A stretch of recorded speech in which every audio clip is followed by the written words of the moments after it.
Good evening, friends. Tonight I'd like to discuss a rather unusual event that happened to me approximately 10 years ago. But first I have to preface it. Those who know me know that I am a science fiction fan and avid reader, and one of my favorite authors is the late Philip K. Dick, who amongst other things wrote Do Androids Dream of Electric Sheep, which was the basis for Blade Runner. But one of my favorites of his is a more obscure novel known as VALIS, which is an acronym for Vast Artificial Living Intelligence System. In the book, it is apparently an alien satellite which communicates with people on Earth and wakes them up to a truth that they weren't aware of. But it has a deeper meaning than that because for Dick, it relates to a series of strange experiences that he had occurred to him in February and March of 1974, which he simply refers to as 2-374.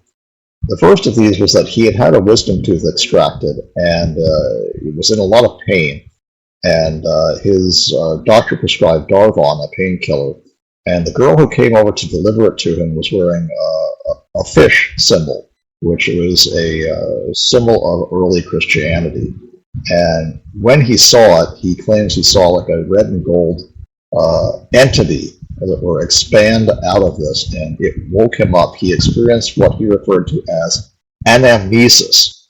What anamnesis is literally, it translates in Greek to loss of forgetfulness.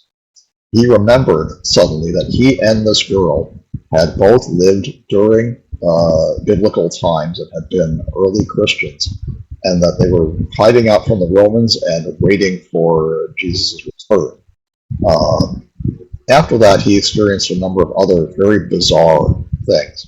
The first was that he was allegedly struck in the forehead by what he refers to as a pink laser beam, which flooded him with images which he said looked sort of like impressionistic or surrealistic paintings that just went on and on for hours. And he couldn't understand what they meant, but a few days or weeks later, he started realizing that there was sort of a message hidden in them.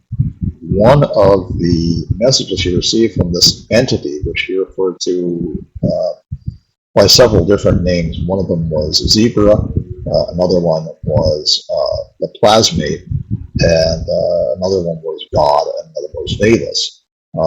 And he referred to it mostly, though, as VALIS. And he says that it told him to take his son to the doctor, that he was very ill. But it didn't just say that. It said something very specific. It said, the left inguinal sac has popped the hydrocele. Tell that to the doctor. What that means, it's a very technical term that somebody who wasn't a surgeon really wouldn't know. And the inguinal sac is in the testicles. And what it means to have popped the hydrocele is that it burst through one of the walls. And this can be fatal. And Dick took his son, Christopher, to the doctor. And the doctor insisted there was nothing wrong with him. But he said, please check him for this. And he said that term, the left inguinal sac has popped the hydrocele. Well, it turns out that's exactly what had happened. Now, this is a term, Dick had no medical training whatsoever. This is a term that nobody who was not a surgeon would have understood. And how he managed to say that specific diagnosis is puzzling. Another thing that he saw was, allegedly, he saw a person lying on a coffee table with his head wedged between a coffee table and the couch and was apparently dead. That's what happened to him in the future when he had his stroke in March of 1982. They found his body between the sofa and the coffee table, slumped over. Had he seen his own death, or was this just a coincidence? Well, I don't know, but in 2013, I discovered and downloaded a series of lectures about Philip K. Dick and his work, including a segment on VALIS, and was enjoying listening to them. These lectures were accompanied by images, and one of the images particularly struck me. as I was looking at it, and this happened to occur during the discussion of VALIS, the novel. In the novel, a character called Horse Lover Fat, and that's what Philip Dick means in German. Philip means lover of horses, Dick means fat. And a couple of his friends are exploring this mystery of a satellite called VALIS, which apparently is in orbit around the Earth, and it communicates with them and tells them that basically their reality is a lie, that the Roman Empire never fell, and it leads to the downfall of this fictional president called Ferris Fremont, who's supposed to be Richard Nixon. Later, Dick would go on to write what he called his exegesis. An exegesis is a study of a text, usually biblical. But it was like 8,000 pages, and it went on and on and on about different ideas that he had about spirituality and about VALIS and other things. So anyway, I was listening to this lecture and I was looking at the imagery, and one image particularly struck me. It was an image of what looked like an Egyptian pyramid on a sort of lapis lazuli colored background. The pyramid was gold, and there were two beautiful little leopard cubs playing at the bottom of this pyramid. And all of a sudden, I just felt this overwhelming sense of joy fill me at looking at these leopard cubs. And Dick used the term struck. I would say I was surrounded, not struck, by not pink, but a blue beam. It was a color blue that I did not recognize, and I still can't really properly describe it. It wasn't cerulean, it wasn't cornflower, it wasn't cyan, it wasn't electric blue or lapis, but it had some of the qualities of all of those without being any. It was something else. It was a very beautiful blue color, and it surrounded me and suffused me, and I felt myself leaving my body, but I wasn't afraid. There wasn't any loss of my sense of self. I was still me. I was just doing something. I was going somewhere else, expanding my consciousness out into the universe. I felt it. I saw galaxies. I saw stars. I saw beautiful blue colors.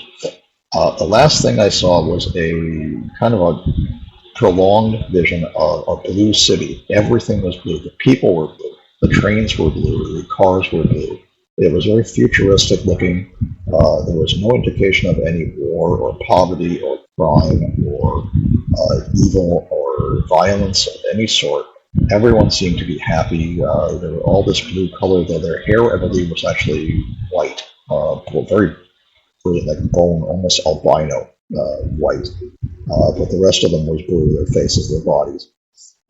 They were all shapes and sizes and colors, and not colors, shapes and ethnicities. And they all got along together, and they lived in this beautiful city that was huge vertical glass towers, and there were trains that ran through the towers, and they had airships and flying cars. Very futuristic looking, very peaceful. I don't believe it was on Earth or anywhere. I think it was somewhere else. This whole experience lasted maybe 5 minutes, and then I felt myself slowly return to my body, and this is the rest of the lecture. I have never been able to understand exactly what happened. I described it to the professor who was giving the lectures, and I also explained, and as I wrote to you now, I have never taken any psychoactive drug. I've never taken LSD or mescaline, any of those things, and I never will. I'm not a drug person. So it was not a drug-induced experience. I didn't even smoke pot. So I don't know where it came from. Was I, at that moment, in contact briefly with VALIS or something like it? I don't know. Anyway, I just wanted to relay that experience to you, and you can draw your own conclusions, as the New York Police Department likes to say. Bye.